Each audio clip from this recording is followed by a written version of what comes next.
dari Celentang menuju Belitang. Cakep. Bawa nasi dan basreng ikan. Cakep. Selamat datang di podcast Si Guntang, tempat diskusi dan belajar bareng yang menyenangkan. Masya Allah. Selamat datang di podcast Si Guntang, sinergi guru dan siswa tangguh di kota Palembang. Halo sahabat Disdik yang ada di rumah, perkenalkan nama saya Kayla Friska Irawan dari SD Negeri 111 Palembang. Di episode perdana kali ini sungguh istimewa karena kita kedatangan tamu yang luar biasa, yaitu Bapak Adrianus Amri, SSTP MSI, Kepala Dinas Pendidikan Kota Palembang. Assalamualaikum Pak. Waalaikumsalam Kayla. Kehadiran Bapak di sini tentu menjadi semangat bagi kita semua, Alhamdulillah. khususnya di dunia pendidikan Kota Palembang. Nah, Pak, ada pepatah yang mengatakan, tak kenal maka tak sayang. Jadi, agar kita lebih dekat dengan pendengar, jika Bapak berkenan, mungkin Bapak bisa memberikan profil diri Bapak. Misalnya, perjalanan karir Bapak hingga saat ini menjadi Kepala Dinas Pendidikan Kota Palembang. Terima kasih Nanda Kayla, luar biasa. Pertama-tama kami ucapkan terima kasih ya sudah diundang di podcast Si Guntang ini, luar biasa. Program ini dalam rangka sinergitas antara guru dan murid yang tangguh di Kota Palembang. Sebelumnya perkenalkan, nama Bapak Adrianus Amri, SSTP MSI.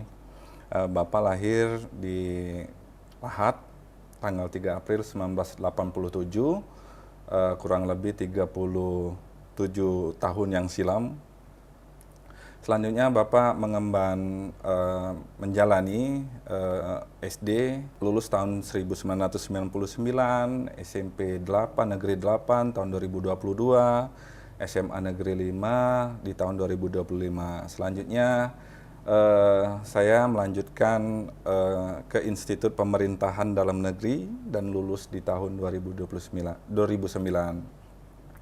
Bapak juga melanjutkan kuliah untuk S2 di Universitas Sriwijaya dan lulus di tahun 2012. Saat ini Bapak sedang menjalani perkuliahan untuk program doktoral administrasi publik di Universitas Sriwijaya. Alhamdulillah Bapak di 2009 pertama kali lulus dari Institut Pemerintahan Dalam Negeri, berkarir sebagai Sekretaris Lurah Kelurahan Sungai Buah. Selanjutnya di tahun 2011 Bapak mendapatkan amanah ataupun jabatan sebagai Kepala Seksi Kesejahteraan Sosial di Kecamatan Ilir Timur 3. Selanjutnya di tahun 2013 Bapak melanjutkan sebagai Kepala Sub Bagian Keuangan di Badan Kepegawaian Daerah Kota Palembang. Dilanjutkan lagi di tahun 2016 Bapak menjadi Kepala Bidang Pembinaan dan Penilaian Kinerja ASN di Badan Kepegawaian Daerah. Selanjutnya 2019 sebelum Covid tepatnya, Bapak dipercaya Wali Kota pada saat itu menjabat sebagai Kepala Bagian Protokol dan Komunikasi Pimpinan, dan akhirnya pada tahun 2024 kemarin bulan Mei Bapak di Dinas Pendidikan sebagai Sekretaris Dinas Pendidikan. Alhamdulillah setelah melalui seleksi dan lelang jabatan di bulan Juli, Bapak dilantik sebagai Kepala Dinas Pendidikan Kota Palembang pada bulan Juli 2024. Sekian riwayat singkat dari Bapak Kepala Dinas Pendidikan. Wah, perjalanan karir yang sangat inspiratif ya Pak. Iya. Semoga bisa memotivasi kita semua di sini. Nah, terkait podcast kita ini ya Pak, mungkin Bapak bisa menceritakan sedikit tentang podcast Si Guntang ini. Bagaimana sih Pak awal mulanya terbentuk? Baik, terkait podcast Si Guntang ini bermula dari kami berdiskusi dengan tim di Dinas Pendidikan. Akhirnya kami menemukan suatu ide ya, melihat contoh-contoh dari yang lain, medsos, YouTube, kanal-kanal yang lain. Kenapa sih di Dinas Pendidikan yang merupakan wadah dari tiap guru dan murid untuk memberikan informasi yang terpercaya, informasi yang valid, dan informasi yang update, itu belum ada. Nah, disinilah buah pemikiran ini kami realisasikan dengan adanya podcast Si Guntang ini. Kenapa dipilih nama Si Guntang? Yang pertama namanya yang memang mempunyai arti ataupun kearifan lokal, yang mana Si Guntang itu merupakan suatu daerah yang di Kota Palembang. Dengan akronim sinergitas guru dan siswa tangguh di Kota Palembang itu sangat merupakan trademark tersendiri ya bagi kita. Sehingga pada hari ini ya kita meluncurkan ataupun meluncing program podcast perdana ini. Alhamdulillah si Kaila menjadi yang pertama menjadi hostnya ya. Makasih banyak. Wah, keren sekali ya Pak. Lalu apa harapan Bapak dengan adanya podcast Si Guntang ini? Dengan adanya podcast Si Guntang ini diharapkan informasi maupun petunjuk teknis baik dari pusat maupun daerah, khususnya Kota Palembang ya, yang mana guru dan murid-murid itu terkadang terkendala ingin bertemu si A, si B, pejabat A, pejabat B, kepala sekolah, kepala dinas itu yang sangat terbatas.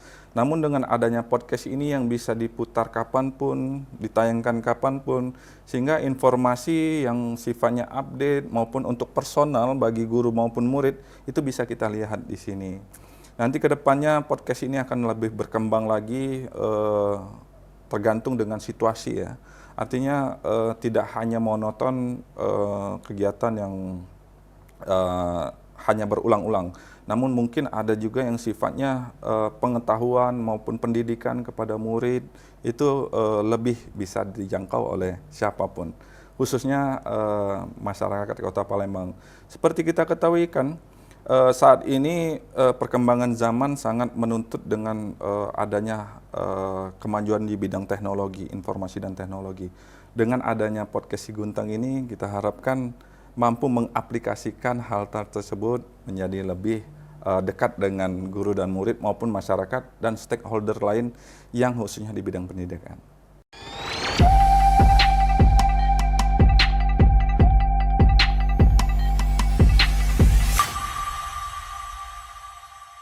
Kembali lagi di podcast Si Guntang, sinergi guru dan siswa tangguh di Kota Palembang. Bicara tentang pendidikan di Kota Palembang, apa saja sih Pak program-program unggulan Dinas Pendidikan saat ini? Oke, terkait program unggulan, kita ada beberapa hal ya untuk di tahun ini ya. Karena ini di tahun pertama wali kota dan wakil wali kota terpilih akan menjabat nanti, yang mana pada saat kampanye memang beliau menyampaikan visi dan misinya, terutama concern terhadap bidang pendidikan. Pertama, nanti adanya program seragam gratis bagi siswa di SD dan SMP. Selanjutnya ada program beasiswa kepada siswa. Selanjutnya juga ada program studentpreneur dan juga beasiswa untuk guru. Jadi itu ada program-program yang sangat bermanfaat sekali ya, yang mana menyentuh langsung kepada guru dan murid. Selanjutnya ada juga kami akan melakukan program-program yang lebih adaptif dan inovatif ya, sehingga bisa dirasakan seluruh. Kami akan selalu mengembangkan inovasi-inovasi terkait program, yang mana juga akan memanfaatkan teknologi ya ke depannya, sehingga merasakan manfaat dari program-program di Dinas Pendidikan. Tentu program-program tersebut sangat bermanfaat bagi kemajuan pendidikan di kota kita ya Pak. Oh iya Pak, sebentar lagi kan kita akan menyambut bulan suci Ramadan. Oh, iya. Jadi bagaimana Pak sistem pembelajaran selama bulan Ramadan nanti? Ya, kemarin berdasarkan surat edaran 3 menteri sudah ditetapkan ya, kemarin tanggal 27, 28 Februari dan tanggal 3, 4, 5, 35 Maret itu kita siswa-siswa belajar mandiri di rumah maupun di tempat ibadah sesuai dengan penugasan dari sekolah. Jadi siswa itu sepertinya bukan libur, namun tetap belajar tapi tempatnya dipindahkan di sekolah. Selanjutnya juga pada saat tanggal 6 sampai 25 Maret siswa masuk lagi ke sekolah. Pada saat itu sudah bulan Ramadan dan puasa, siswa-siswa diharapkan lebih meningkatkan terkait aktivitas keagamaan, pesantren kilat, mengaji, mendengarkan ceramah, dan dalam kajian-kajian Islam. Bagi yang siswa yang muslim, dan bagi yang non-muslim silakan menyesuaikan dengan kegiatan agama dan kepercayaannya. Itu. Wah, terima kasih ya Pak atas informasinya. Jadi, kita tidak libur selama 1 bulan ya sahabat Disdik. Ngomong-ngomong tentang kegiatan yang bermanfaat, Kayla jadi keinget nih Pak, 7 kebiasaan anak Indonesia hebat. Terkait 7 kebiasaan anak Indonesia tersebut, apa sih Pak tanggapan dari Bapak?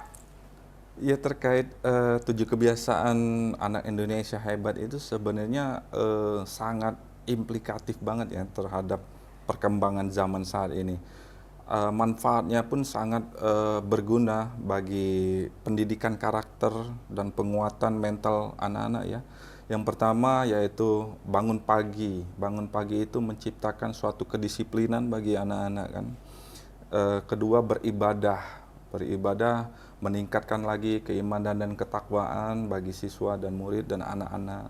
Selanjutnya berolahraga. Ini bisa meningkatkan jasmani dan kesehatan. Selanjutnya gemar belajar. Gemar belajar ini bisa meningkatkan lagi pengetahuan dan wawasan ya. Dengan adanya kita membaca buku, belajar, serta mencari sesuatu hal yang baru itu bisa meningkatkan lagi. Selanjutnya makan yang bergizi. Nah, makan yang bergizi ini sangat bermanfaat sesuai dengan program Bapak Prabowo ya, yaitu makan bergizi gratis untuk memperbaiki kualitas mutu gizi dari siswa-siswa ya. Selanjutnya bermasyarakat. Bermasyarakat ini menciptakan suatu suasana, menciptakan suatu komunikasi dan adaptif terhadap masyarakat. Terakhir yaitu tidur lebih cepat. Tidur lebih cepat ini juga diharapkan siswa beristirahat sesuai dengan porsinya ya. Jadi 7 kebiasaan ini sangat penting sekali ditanamkan di jiwa siswa dan anak-anak. Itu. Wah, seneng banget nih Pak dengar tanggapan dari Bapak. Bapak support banget nih ya sama 7 kebiasaan anak Indonesia hebat. Jujur, Kayla sih ngerasain ya Pak manfaatnya. Oh iya Pak, apa sih Pak tantangan terbesar yang dihadapi dunia pendidikan saat ini? Dan bagaimana sih Pak cara kita mengatasinya? Wah, pertanyaan bagus sekali itu Kayla. Tantangan terbesar di dunia pendidikan saat ini, kami dituntut untuk mengembangkan serta meratakan seluruh kualitas pendidikan ya. Tidak hanya guru, murid, namun juga bagaimana kualitas sekolah, bagaimana bangunan fisik sekolah, bagaimana kurikulum sekolah, dan mana muaranya nanti, hasilnya nanti apa sih yang menjadi output dari sekolah tersebut, yaitu generasi yang cerdas, generasi yang kuat. Itu yang sangat merupakan tantangan kami terbesar. Namun kami juga tidak bisa menjalani tantangan tersebut tanpa adanya bantuan dari seluruh lapisan terkait, pertama orang tua, guru, murid, masyarakat, dan seluruh stakeholder yang berada di dunia pendidikan. Itu. Betul sekali Pak, kita semua harus berperan aktif dalam memajukan pendidikan di kota kita ya Pak. Kemudian Pak, bagaimana cara Bapak memotivasi kami, para siswa-siswi di Palembang agar lebih giat belajar dan berprestasi Pak? Ya, pesan Bapak, kalian teruslah belajar dan menimba ilmu, terutama pengembangan soft skill, pengembangan kompetensi, pengembangan minat dan bakat ya. Tidak hanya akademik, namun kembangkan juga skill-skill yang sifatnya non-akademik, karena itu sangat bermanfaat sekali ke depannya bagi masa depan. Selanjutnya tidak lupa juga ya kalian beribadah, berdoa, terutama berbakti kepada kedua orang tua ya, karena Bapak juga bisa duduk saat ini itu berkat dari doa kedua orang tua dan keluarga, serta usaha kita dan ibadah kita. Itu saja pesan Bapak.